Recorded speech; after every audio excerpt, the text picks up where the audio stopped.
Hello， 胖妮儿来喽！胖妮继续讲《如懿传》，剧中集结了各色的奇女子，韩香见出奇的美，如懿品格出奇的高贵，海兰和魏嬿婉出奇的坚韧，嘉妃出奇的痴情，同时也出奇的阴毒。正是因为这些女子都是出奇的，在我们普通人的生活中，她们都是不多见的。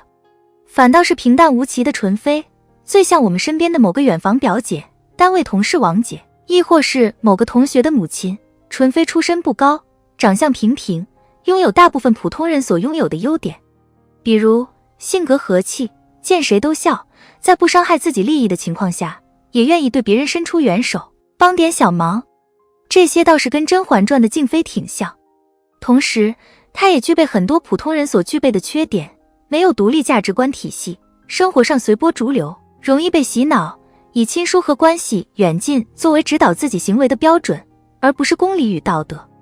这样的人，如果放在一个小门小户的寻常百姓家，将会是一个孝顺的女儿、贤惠的妻子和慈爱的母亲。然而，放在人人都长着七窍玲珑心的紫禁城，却是最容易被瞄准的靶子，一不小心就成了队友们前行路上的绊脚石。一个真正的宫斗高手，比如甄嬛，是绝不会将纯妃拉入自己的阵营的。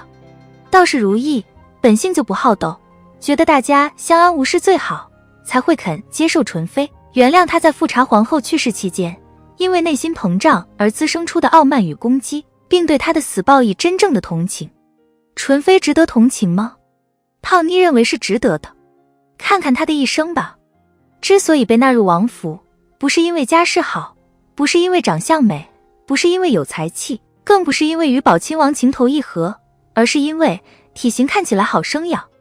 这不就是一枚行走的生育工具吗？皇上不爱纯妃，这还真怪不了皇上，因为两个人在内心世界上是不相通的，知识上是不对等的，从而在交流上存在障碍。你看皇上和如懿在一起，总是有说不完的话，针对24孝图都能够聊上半天。皇上和富察皇后在一起，就算无爱，也可以针对后宫繁杂的事物进行交流。皇上和魏嬿婉在一起，魏嬿婉虽然这也不会，那也不会，但是人家上进啊，又是一点就通的聪明，皇上可以从她那里获得成就感。而皇上和纯妃在一起，基本聊的都是儿子永璋，这点跟齐妃如出一辙，这样没情趣，身为多情帝王的男人，怎么会有兴趣？当一个女人以生育工具的身份嫁给男人，婚后和这个男人除了孩子，再也没有什么能聊的，这的确是一种悲哀。更为悲哀的是，纯妃与其他妃嫔在知识上也不对等。如懿同情纯妃，信任纯妃，但是在每一次与对方团队的作战中，她甚少用到纯妃。阴毒的嘉妃一早就看透了纯妃，表面上姐姐的恭维着，背地里牢牢抓住那根纯妃丢失的金钗，随时准备置纯妃于死地。纯妃以为自己给大皇子张罗了自己家远房亲戚的女儿为妻，她那点小心思被藏得很好。实际上，这点心思早被皇上、太后甚至是大皇子本人翻出来，铺展开，样善于众人眼下了。只有纯妃自己浑然不知，暗自窃喜。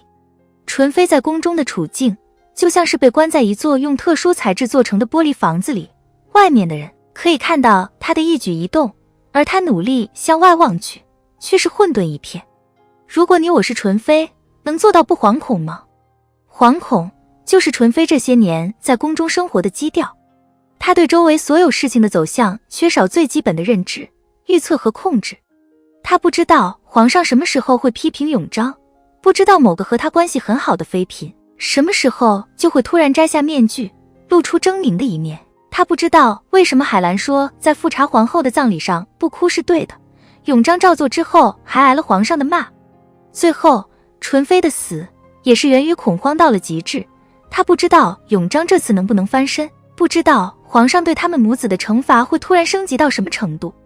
如果说淑妃和嘉妃是心死了，然后身体才死的，纯妃却是到临死的那一刻都惶惶不安，不能瞑目。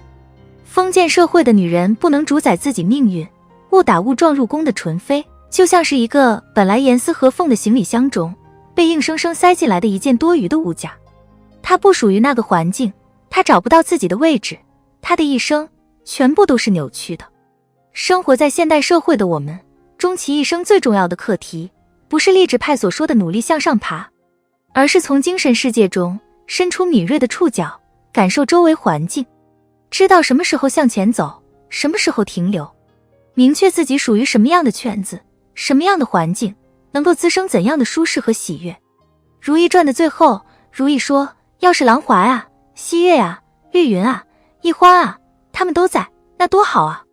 但局外的胖妮却想说，要是郎华和西月能够嫁给与他们门第相当的大户人家为妻，绿云能够到小门户中寻个志识相当而爱自己的人，为他生儿育女。若是一欢能永远不要靠近皇上，不要了解皇上，那该多好啊。好了，本期的影片就到这里，订阅胖妮，下期更精彩。